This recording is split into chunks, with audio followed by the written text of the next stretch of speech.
ملک بھر میں یوم تکریم کے تحت تقریبات شہداء کی قربانیوں کو خراج عقیدت۔ آج یوم تکریم شہداء منایا جا رہا ہے۔ GHQ راولپنڈی میں یادگار شہداء پر مرکزی تقریب ہوئی۔ چیف آف آرمی سٹاف تقریب میں بطور مہمان خصوصی شریک ہوئے۔ Chief of naval staff, chief of air staff نے یادگار شہداء پر خراج عقیدت پیش کیا۔ راولپنڈی میں GHQ میں یوم تکریم شہداء کی مرکزی تقریب کا آغاز کیپٹن بلال صادق نے تلاوت قرآن پاک سے کیا۔ تقریب میں آرمی چیف نے بطور مہمان خصوصی شرکت کی، یادگار شہداء پر پھول رکھے اور فاتحہ خوانی کی۔ اس کے علاوہ سابق army chief general Qamar Javed Bajwa نے یادگار شہداء پر پھول رکھے۔ اینٹی نارکوٹکس فورس کے سربراہ RP اور راولپنڈی سید خرم علی، IG اسلام آباد اکبر ناصر، کمشنر اسلام آباد لیاقت علی چٹھا اور کمشنر پنڈی نور الامین نے یادگار شہداء پر پھول رکھے اور فاتحہ خوانی بھی کی۔ تقریب میں کپتان قومی کرکٹ ٹیم بابر اعظم اور محمد رضوان نے بطور مہمان خصوصی شرکت کی اور یادگار شہداء پر پھول رکھے اور فاتحہ خوانی کی۔ شہداء کے اہل خانہ اور بچوں نے یادگار شہداء پر پھول رکھے،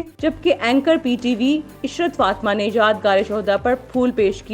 مولانا حیبر آزاد، مولانا یاسین ظفر اور عارف واحدی نے یادگار شہداء پر پھول پیش کیے۔ ملک بھر میں شہداء کے ایصال ثواب کے لیے مساجد میں قرآن خوانی اور دعائیں کی۔ Pakistan air force, naval headquarters, formations headquarter اور پولیس کی یادگار شہداء پر تقریبات منعقد ہوں گی۔ ملک بھر کے اسکولوں، کالجز میں بھی خصوصی تقریبات کا انتظام کیا گیا ہے۔ طلبہ اور طالبات بھرپور حصہ لیں گے۔ صوبائی دارالحکومتوں، آزاد کشمیر اور گلگت بلتستان بھی یادگار شہداء پر تقریبات کا انعقاد ہوگا۔ ملک بھر میں شہداء کی قبر پر فاتحہ خوانی کی جائے گی۔ عوام بھی بھرپور شرکت کریں گے۔ ملک بھر میں ریلیاں اور تقریبات منعقد کی جائیں گی جس میں عوام بھرپور حصہ لیں گے۔ اسلام آباد کے شہرائے دستور، صوبائی دارالحکومتوں میں شہداء کے ساتھ اظہار عقیدت کے لیے واک بھی منعقد کی گئی۔ ISPR chairman joint chief of army staff committee services chiefs کا شہداء پاکستان کو شاندار عقیدت پیش کیا۔ ریٹائر فوجی افسران، سول سوسائٹی کے نمائندوں نے شہداء پاکستان کو خراج عقیدت پیش کیا۔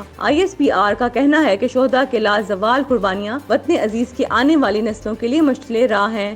آج پوری قوم کے لیے ہر شہید کو یاد کرنے اور خراج عقیدت پیش کرنے کا دن ہے۔ شہداء پاکستان ہمارے ہیرو اور ملک کا عظیم اثاثہ ہیں۔ قوم شہداء اور ان کے قابل فخر خاندانوں کی مقروض رہے گی۔ شہداء ہمارا فخر تھے، ہیں اور ہمیشہ رہیں گے۔ کسی کو شہداء کی لازوال قربانیوں کو مجروح کرنے کی اجازت نہیں دی جا سکتی۔ وزیر اعظم شہباز شریف نے یوم تکریم شہداء کے موقع پر ٹویٹ میں کہا کہ آج قوم اپنے ہیروز اور شہداء کو خراج عقیدت پیش کر رہی ہے۔ میں 9 مئی کے المناک واقعات کو محض احتجاج کے طور پر نہیں دیکھتا۔ 9 مئی کی منصوبہ بندی کرنے والے خطرناک تھے۔